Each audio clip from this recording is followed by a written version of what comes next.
Right. My whole mission of even telling the story about the cheating is not to be like, fuck that guy, it's part of my French, but we swear all the to time, be, yeah. but to go, hey, we don't, our past doesn't have to dictate our present.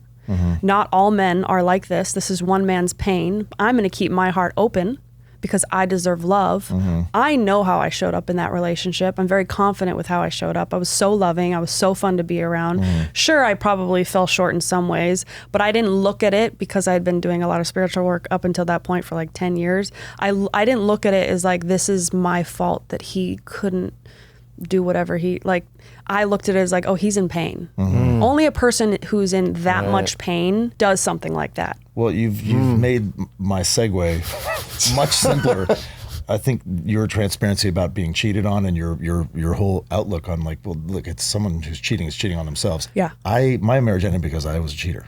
You son of a bitch. I know. So and look, and I've been very vocal about it, and I've gone through so many amends with my ex, and we're very close now. I wish he would come out. I hate that he doesn't get to be free from this. Right. I'm not even mad at him. Yeah. I love him. Yeah. I pray for him all the time. I saw him on the street, and I'll let you finish what you were saying because I just completely interrupted you. You're the guest. I saw him, I think it was like my book came out. He was pissed that my book came out because I shared a little, like a couple paragraphs on what happened. I didn't name him or anything, but I did share what happened, and obviously he was angry about that. And I saw him on the street, and I was with my fiance, Johnny. This was in 2020, and I saw him on the street walking, and I hadn't seen him in months. And I was like, and he walked by like, how you going? Yeah. He's Australian kind of accent, even though he was a Scottish man raised in New Zealand. None of that. Complicated. I don't know who he is. Honestly, he changed his name 4 times during our relationship, and he changed his phone number 5 times. It should have been red flag that I'd like to pay green. That was on me. You know, I'm like, well, you have an accent. We should get married. I'm like, I'm the problem. Yeah, he obviously. taught me how to stab someone on our first date, and I was like, okay. Oh, like when you use the forearm. Wow. Yeah, you have to hold the forearm so it doesn't get You stuck know how in to their stab guts. people too? I watched Benicio del Toro do it. You cheated and you stabbed them? It's me. I've had some work done. But I thought, I'm like, oh, because I forgot. In that moment, I forgot that I was supposed to be mad because I forgive easily Right, because yeah.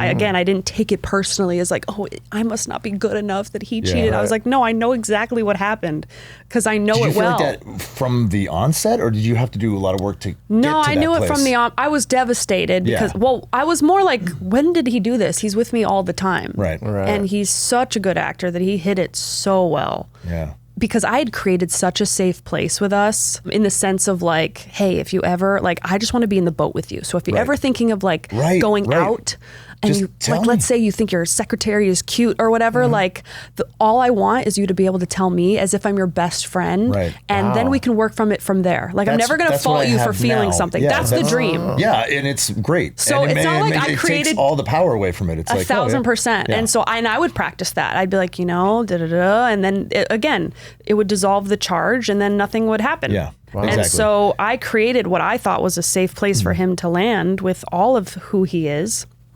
And so he still decided to do that. So that's why I was like, damn, this is not my fault. Yeah. He chose, I think the secrecy was, exciting to him. And for like sure. for him to tell me about it would, I don't know. Well, no, that's the whole crux of it. Is like what really, really spoke to me was when you said, you're cheating yourself.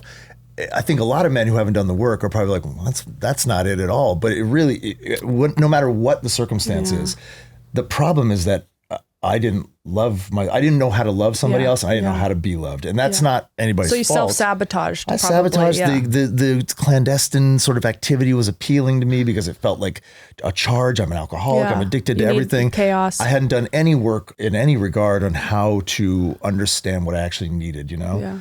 I think my ex-wife provided me with many of the things that I needed. We had other problems. It's not what we're going to talk about, but that feeling of like, why did I do this? And why did I repeatedly do it? And me cheating myself just made so much sense to me when you said it. And I was like, that's exactly what it feels like. It feels like I robbed myself of real love and of a wonderful person and of my own time, my own feelings of like it felt sickening half the time. And you're just like, oh, well, I'll do it again. Yeah. Maybe it's like chasing the dragon. Like it'll feel better this time. And then when everything came out, Were you sober towards the end of it? Yeah, so I got sober for 2 years, and then it got worse. Yeah, it got worse. That makes sense because you took away your pacifier, my vices. Yeah, and I heard someone say once that like we're not even addicted to alcohol or donuts or cheating. We're addicted to the feeling afterward of proving. See, I told you I'm a piece of shit. Yeah, absolutely. We're addicted to that feeling. So anything we can do to act out to prove that theory.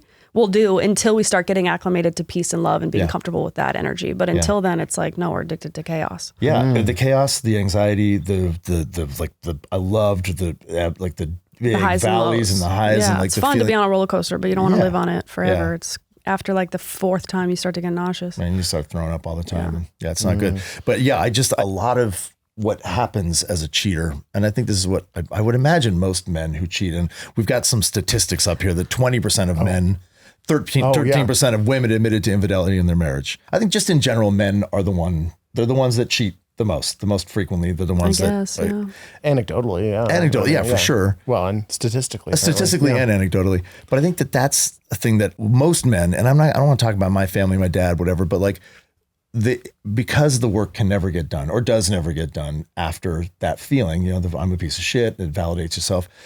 You just live in that place, and it's this recidivism, right? You just keep doing it over and over again. And do you truly believe, though, this is my question to you, do you believe that can be broken? Do you believe that chain for a man, especially a cheater, because we always heard the expression like, cheater's always going to cheat, once a dog, always a dog. Mm-hmm. I don't agree. No, I don't either. But it's easy for me to sit here and be like, well, I did all this work. No, when he did it, he said, I'm sick. I want to change. And I've seen a lot of people change if they want to. So I believed him. I went, you know what? This sucks. We just got married, but I do love you and I married you. Let's see a change. If you want to, I believe you can. He didn't. Yeah. And I think that was just him trying to appease me and say the right thing. He knew how to always say the right thing. But I do believe absolutely if a person wants to change, they can. Mm-hmm. They just have to be around the right people.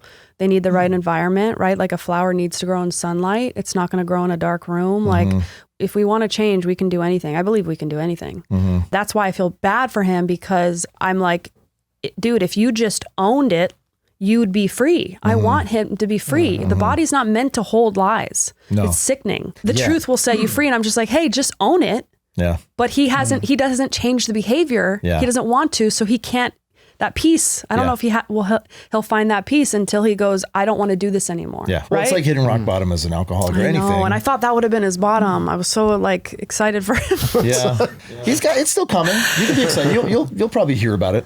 But in 20 years, he goes on all these podcasts about how I'm here. No, he's flipping the script. I mean, he talked to friends that year, and he tells them I left him for a younger man. Yeah. Wow. He doesn't even know how to tell the story. Like everything is him. He's a victim, and I'm like, I left. Oh, that's so.